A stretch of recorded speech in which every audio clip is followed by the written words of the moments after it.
please welcome back to my YouTube channel. I hope you all are doing good. Today I'm gonna tell you how to overcome from your toxic relationship. Well. First of all, congratulations if you are seeing this video. It means you realize that your relationship is toxic. And trust me, ये realize करना कि तुम्हारा relationship toxic है बहुत बड़ी बात है। और अगर तुमने रियलाइज कर लिया है कि तुम्हारा रिलेशनशिप टॉक्सिक है, इट मीन्स कि तुम बहुत आगे तक आ चुके हो और तुम्हारा बहुत बुरा कट रहा है इस समय। तो डोंट वरी, अब इससे आगे नहीं कटने वाला है, इससे ज्यादा तुम बर्बाद नहीं होने वाले हो, because after this video you will get to know कि तुम्हें अब करना क्या है और कैसे तुम इससे बाहर आना है। And if you are someone जिसको अभी लग रहा है कि कुछ गड़बड़ हो रही है, बट क्या गड़बड़ हो रही है समझ नहीं आ रहा, उसको अभी कंफर्म नहीं है कि उसका टॉक्सिक रिलेशनशिप है या नहीं, so don't worry. After this video, you will realize that your relationship is toxic or not.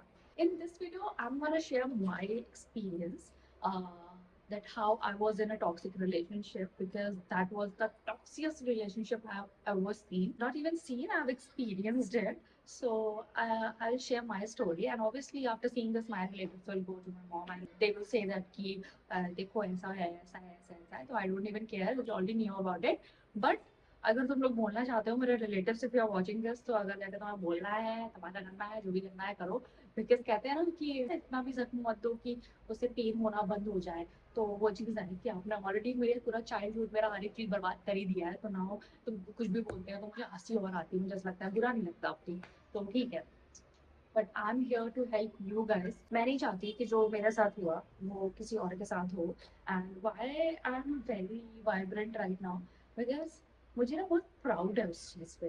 Because लोग ना टॉक्सिक रिलेशनशिप से निकलने के बाद उस बारे में बात नहीं कर पाते, बिकॉज उनको कहीं ना वो घाव रहता है। But I came out of it, and now the kind of person I'm so strong. I'm really proud of myself. Because मेरी जगह अगर कोई और होता ना, तो वापस से उठ के खड़े होना, वापस से अपना करियर बनाना, वापस से हर एक चीज करना उससे नहीं हो पाता। But I did it, and now I'm so happy about it. That's why I'm sharing it. जो होते हैं ना, उनको अपने पास्ट के बारे में बात करना नहीं पसंद है, बिकॉज कहीं ना कहीं वो पार्ट कहीं ना कहीं उनके साथ रह जाता है। But with me, I took 3 years to recover from it, because वो 2 साल का रिलेशनशिप मेरे 3 साल आगे का बर्बाद कर दिया था, and now I am fully recovered. So I am really proud of my self, and that's why I want to share with you guys, so that कि जो भी इस चीज में है वो जल्दी से जल्दी इस चीज से बाहर आ सके। So first thing we have to understand कि जब स्टार्टिंग में जब रिलेशनशिप स्टार्ट होता है, स्टार्टिंग में ना सब कुछ बहुत हैप्पी हैप्पी लगता है ना। Same thing happened with me. मुझे तो ऐसा लगने लगा था कि यही वो है जिसके साथ मैं अपनी इंटायर लाइफ शेयर करूंगी, because he is so perfect यार। इतना परफेक्ट कोई कैसा हो सकता है, भगवान ने मेरे भी ऐसी को बनाया है। यही है वो इंसान। पता है, जब रियलिटी हिट करने वाली रहती है ना, उससे पहले पूरी दुनिया आपको बताती है that person is toxic, that person is toxic. But हम ना प्यार में अंधे हुए पड़ते हैं, तो हमें ऐसा लगता है कि सब लोग हमसे जलते हैं, इसलिए हम लोग को बोल रहा है कि वो टॉक्सिक है। सच बताओ तो ऐसा ऐसा ही होता है, हमें ऐसा लगता है, क्योंकि सब लोग हमको बोलते रहते हैं वो टॉक्सिक है, वो टॉक्सिक है, वो टॉक्सिक है, वो ऐसा है, वो ऐसा है। कुछ लोग ऑब्वियसली जल के बोलते हैं, बट कुछ लोग एक्चुअल में आपको बताते हैं, they wanted to help you. But हम ना उस चीज को नहीं लेते, बिकॉज हमारे हिसाब से तो हम इतने अंधे हुए पड़े हैं प्यार में कि हमें लग रहा है कि हम रोमियो एंड जूलियट हैं और पूरी दुनिया हमारी दुश्मन है और वो हमको अलग करना चाहती है। ठीक है, हम ऐसा सोच के चलते हैं। बट देन रियलिटी हिट्स, और फर्स्ट टाइम जब हमें पता चलता है कि वो टॉक्सिक है, तो मुझे पूरी दुनिया, मेरे अराउंड सराउंड जो लोग थे पहले से, वो क्यों टॉक्सिक है वो मुझे प्रूव कर रहा था धीरे धीरे। और उस 20 दैट टाइम जब मैं उससे मिली थी, तो मुझे इतना आइडिया नहीं था टॉक्सिक टर्म क्या होता है, यही नहीं पता था मुझे। तो वो मुझसे बड़ा था थोड़ा एज में। He was 5-6 years old than me. तो मुझे लगा उसने ज्यादा दुनिया देखी है तो उसे ज्यादा पता होगा, तो वो मुझे सिनेरियोज बताता था कि ये सिनेरियोज हैं, और क्या तुम्हारे दोस्त ऐसा करते हैं? तो मैंने कहा हाँ करते हैं। तो कहता था इसका मतलब they are toxic. Obviously somewhere सब कुछ, सब में थोड़ा थोड़ा कमी होता है, बट वो एक्चुअल में टॉक्सिक है ये तुम नहीं कह सकते। बट उसने घुमा फिरा के हर एक चीज को टॉक्सिक बोल देता, और मैं इतना अंधी थी, मैं मान लेती थी कि वो सही कह रहा है, वो टॉक्सिक है, वो टॉक्सिक है। वो घुमा फिरा के उसने ऐसा कर दिया था कि एक टाइम ऐसा आ गया था कि मैं सबसे आइसोलेट हो गई थी। मैंने सबसे बात करना बंद कर दिया था, और मेरे पास बात करने के लिए सिर्फ वो बचा था कि मैं सिर्फ उससे बात कर सकती थी। And then reality hit. उसने पहली बार बताया कि हाँ टॉक्सिक वो उसने ये प्रूव कर दिया कि वो वैलेंटली कैसे टॉक्सिक है। वो टॉक्सिक हुआ ना, तो टू बी ऑनेस्ट मुझे समझ नहीं आया कि हुआ क्या। For a month I didn't realise कि व्हाट हैपेंड, बिकॉज मेरे साथ इससे पहले वैलेंटली टॉक्सिक कोई नहीं हुआ था। एंड मैं ऐसे हो गई, व्हाट हैपेंड। मैं इतनी कंफ्यूज थी बिकॉज मेरे पास कोई बात करने को भी नहीं था। उसने बहुत स्मार्टली प्ले करा था। फर्स्ट वो बहुत हैपनिंग लाइफ अपनी दिखाया, उसने दिखाया कि मैं बहुत फ्रेंडली हूँ, I can be your friend, I can be your this, I can be your that, and I was totally into him. And then he started telling me कि ओके तुम्हारे ये फ्रेंड्स टॉक्सिक हैं, ये friends ऐसे हैं, तुम्हारे वो friends ऐसे हैं। मैं सबसे कट ऑफ कर दिया। तो जब मैंने कट ऑफ कर दिया तो ऑब्वियसली मेरे पास कोई नहीं बचा ना किसी को बताने के लिए कि ये हुआ है मेरे साथ, और जो हुआ है ये सही है कि गलत है। पता है कभी कभी कहना बहुत आसान होता है कि तुम अंधे हो क्या, तुम्हें दिख नहीं रहा है कि तुम्हारे साथ क्या हो रहा है। पर जब प्यार में आप एक्चुअल में अंधे होते हैं ना, तो हर एक चीज सही लगती रहती है। और कहते हैं ना, जब आप गड्ढे में गिरे हुए रहते हो तो आपको नहीं पता होता कि आप कितने अंदर हो गड्ढे के। जब आप बाहर आते हो तब देखते हो ना उस चीज के अंदर, तो आपको लगा, "ओह, आप इतना डीप गए थे अंदर।" और जब तक मुझे पता नहीं चलता कि क्या हुआ है, वो चीज वापस रिपीट हो गई। मैंने ये क्वेश्चन करा कि हुआ क्या, ये मेरे साथ क्यों हुआ ये चीज, मैंने किया क्या। एंड देन जब तक मुझे ये बात समझ में आती, ये चीज रिपीट होते जा रही थी, और मेरे जितने फ्रेंड्स आगे बन रहे थे सबसे मुझे कट ऑफ करते जाने जा रहा था। And just because I was so much in love, I wanted to be with that person, कि मैं सबको कट ऑफ करती जा रही थी। उसका ये कह रहा था I people like you all the time. वो ये नहीं समझ पा रहा था कि हाँ मे बी मेरी वाइफ बहुत वाइब्रेंट है, maybe I am too jolly, और maybe I am people's person, इसलिए मुझे लोग लाइक कर रहे हैं। Because he was always the people's pleaser and I was always the people's person, and I am still the people's person. Obviously जब आप उसी के साथ सिर्फ रहते हो तो एक टाइम तक के लिए आप जितने पारेंट टॉक्सिसिटी है वो आप एक टाइम के लिए झेलते हो।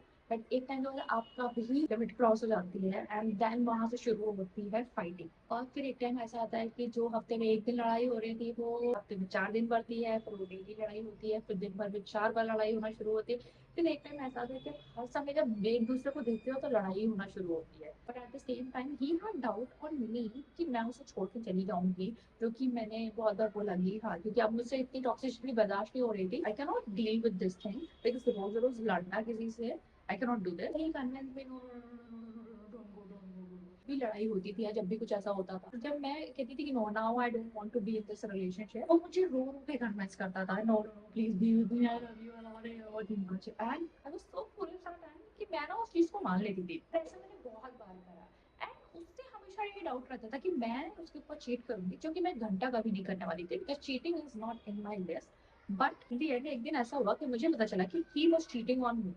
इतना जो ड्रामा उसने किया, इतनी टॉक्सिसिटी दिखाई, उसके बाद भी he was cheating on me, and I was like fuck, what happened? That person called me at night, जिसके साथ वो चीटिंग कर रहा था, उस लड़की ने बोला कि ओके, एंड वो पूरा बताई, told me कि that he promised her कि वो उसके साथ शादी करेगा। कह रहा था नहीं मैं सबके सामने अचानक से दिखाऊंगा एक दिन, अभी तो मैं नहीं दिखाऊंगा सबके सामने, I'll gonna marry you only, ये वो 3 बार उसने बोला था, ठीक है। मैंने उससे कन्फेस करा ये सब चीजें, एंड देन उस दिन वो समझ गया कि मेरा गेम आगे नहीं चल सकता। He was actually a player, I didn't realise that. पता है जब इतना आगे किसी के साथ रिलेशनशिप में घुस जाते हो तो एक टाइम के बाद आपके साथ पता क्या होता है कि आप ना भूल जाते हो कि आपकी सेल्फ वर्थ क्या है, आपकी सेल्फ रिस्पेक्ट क्या है। चाहे वो कितनी भी गलतियां कर दे, चाहे कितना भी कुछ कह दे, आपको पता है कि वो सिली रीजन दे रहा है, आपको पता है कि वो आपको ब्लेम करेगा, आपको पता है कि वो एकदम टॉक्सिक हो चुका है। But just because you are so in love with that person कि आप हर एक चीज मान लोगे और अपनी सेल्फ रिस्पेक्ट खो के उससे बोलोगे हाँ ठीक है मेरी गलती है, but I want to continue this relationship. Trust me, I did the same thing. I realise that कि मेरी सेल्फ रिस्पेक्ट, मेरी सेल्फ वर्थ सब कुछ चली गई है। मैं अपनी नजरों में गिर गई थी उस समय। I was like okay fine, whatever happened happened, यहाँ से हम न्यू स्टार्ट करेंगे, ठीक है। टॉक्सिक होना और एक तरफ चीटर होना, that is different thing, right. तो आपके पास तो पूरी दुनिया आपकी उसी के अराउंड सराउंड घूम रही है, राइट। आपका कोई दोस्त नहीं है, आपका कुछ नहीं है, आप सबसे कट ऑफ कर चुके हो, आप एक इंसान के साथ रह रहे हो और वो इंसान भी ऐसा कर देगा, तो आप अपनी सारी सेल्फ रिस्पेक्ट सब कुछ भूल के आप उस इंसान को फिक्स करने में लग जाते हो। आपको लगता है कि वो इंसान फिक्स हो सकता है, you can fix that person. तब आप ना अपनी सारी एनर्जी उसको फिक्स करने में लगा देते हो। बट एक टाइम के बाद I lost control. I realized now I cannot do this. I had an accident, और उस एक्सीडेंट में मेरा बहुत बहुत ज़्यादा चोट लगी थी। और मुझे आज भी याद है, मुझे देखने तक नहीं आया उस दिन। मेरा एक्सीडेंट हुआ और मुझे डॉक्टर के पास ले जाने तक कोई नहीं आया। वो आया 5 सेकेंड के लिए, उसने छोटी सी दवा दी, उसने कहा ये लगा लो, मैं मेडिकल स्टोर से लेके आया हूँ, एक्सीडेंट जो भी हुआ है, चोट वोट लगी है, वो सही हो जाएगी। एंड देन इवेंट, मुझे काम पे जाना है रात के 12 बजे। तुम्हें काम पे जाना है, रात के 12 बजे तुम्हें काम पे जाना है, सामने वाले का एक्सीडेंट हुआ है, मैं डॉक्टर को नहीं दिखाना उसे, तुम्हें काम पे जाना है रात के 12 बजे। आई रियलाइज कि this is done, I can not do this any more. But फिर थैंक गॉड मुझे ऐसा हिट हुआ कि मैं बहुत टॉक्सिक होती जा रही हूँ, and I now I don't want to be this person any more, because this is high time I should focus on my career rather than on him. तो मैंने सब कुछ कट ऑफ कर दिया। आई न्यू कि if अगर मैं अभी कट ऑफ करूंगी तभी वो मुझे जाने नहीं देगा, तो कैसे करें। But then obviously thank god lockdown happen, and then हम सबको घर के अंदर बंद रहना पड़ रहा था। और जब आपको घर से बाहर नहीं निकलने मिलता है तो आप से मिलने नहीं आ सकते, किसी से बात नहीं कर सकते, और ऑब्वियसली फोन पे आप बहुत इजीली लोगों को ब्लॉक कर सकते हो। तो आई डिड दैट, या दिस व्हाट हैपेंड, एंड मुझे पता था कि मैं इस चीज से ओवरकम तब कर पाऊंगी जब मैं उसे फॉरगिव करूंगी for whatever he had done to. Obviously उसने जो किया वो सही था गलत था जो भी था, मैं उस पर डिस्कशन नहीं करना चाहती। मुझे बस इतना पता था, अगर मैंने उसको फॉरगिव कर दिया it means I will recover from my wounds, I will recover from what ever happened with me, and वो मेरे लिए इंपॉर्टेंट है। मैं रिकवर करूँ, मुझे थेरेपी की ज़रूरत है, मुझे हर एक चीज़ की ज़रूरत है। सो आई शुड डू दैट। मुझे अपने आप पे फोकस करना है, मुझे अपने आप को ग्रो करना है। और थैंक गॉड मुझे ये बात रियलाइज हुई, because from that day I started focusing on myself. If you're someone जो toxic relationship में है and your partner is not letting you out of that relationship, trust me, the only thing you can do right now is cut off him, cut off, block him from everywhere, and take help from people who are older than you. Because obviously जो toxic लोग होते हैं ना, उनके अंदर डर होता है तुम्हारी फैमिली को ना पता चल जाए इस बात का। So tell anyone in your family, like your siblings, your brother, sister, or if your parents are really friendly, tell them that okay, I was in a relationship but now this relationship is very toxic and he's not letting me out of that. So obviously your parents and your siblings जो तुमसे बड़े हैं वो लोग तुमको help करेंगे। Obviously छोटे हुए सिबलिंग्स और अपने बराबर के सिबलिंग्स से हेल्प मत लेना, बड़े लोगों से लेना। Now I want to change my contact number, और इफ यू कैन, बिकॉज ना जब तक तुम्हारा वो सेम कांटेक्ट नंबर रहेगा, वो इतने टॉक्सिक होते हैं, वो इतने नार्सिसिस्ट होते हैं ना, वो दूसरों के नंबर ले लेकर हमसे कॉल करेंगे। अगर तुम्हारा नंबर ही चेंज हो जाएगा तो ऑब्वियसली वो कहीं दोनों कांटेक्ट कर नहीं पाएंगे। और इंस्टाग्राम पे obviously there are so many privacies, कहीं भी फेक अकाउंट बना लो तो आपका मैसेज आएगा ही नहीं, और अगर आएगा भी तो तुम्हारे पास ऑप्शन है एक्सेप्ट करने का और नहीं करने का। तो जिनकी मेन अकाउंट ब्लॉक कर दो, फेसबुक पे ब्लॉक कर दो, हर जगह से ब्लॉक कर दो। अ, बड़े लोगों को इसलिए बताना ज़रूरी है कि अगर कहीं को तुम कल कहीं ट्रैवल कर रहे हो या कुछ कर रहे हो, तो वो तुम्हें कहीं भी अगर पकड़ने वाले हैं या फिर तुमसे कहीं मिल के बात करने की कोशिश कर रहे हैं, तो उस समय कुछ ना हो उसके लिए तुम्हारे बड़े होने चाहिए, क्योंकि तुम उनको बता के रखे रहोगे तो कल को अगर कुछ भी ऊंच नीच होगा तो ऑब्वियसली वो उस चीज़ पे तुम्हारा स्टैंड ले पाएंगे या तुम्हारी हेल्प कर पाएंगे अगर तुम कहीं फंस गए तो। That's why I'm saying it. So yeah, here I'm gonna end this video. I hope this helped you somewhere. अगर आपको पता नहीं चल रहा है कि आपका रिलेशनशिप टॉक्सिक है या कैसा है, at the end I just want to tell you one thing: realize that who is manipulating and who is not. And if you're still watching this video, I just want to tell you that you will get out of this relationship soon. I'm telling you, you will get out of this relationship soon. And obviously relationship से बाहर आने के बाद इसका मतलब ये नहीं है कि तुम्हारी बहुत हैप्पीली लाइफ हो जाएगी। बहुत टाइम लगता है उस चीज़ से रिकवर करने में, बिकॉज ऑब्वियसली तुमने इतना टाइम दिया उसको, तो वो चीज़ें आसान नहीं है। But I did it, I recovered from my relationship, and बहुत टाइम लगा उस चीज़ से, 3 साल लगे हैं, तो तुमको भी थोड़ा टाइम लगेगा। बट हाँ ये ध्यान रखना कि तुम उस चीज़ से बाहर ज़रूर आ पाओगे। But for that you have to understand that you have to forgive that person, because you want to forgive yourself and start going for therapy, एंड सब कुछ अच्छे से हो जाएगा। You will recover from this, trust me. So yeah, here I'm gonna end this video. I hope you liked it, and bye.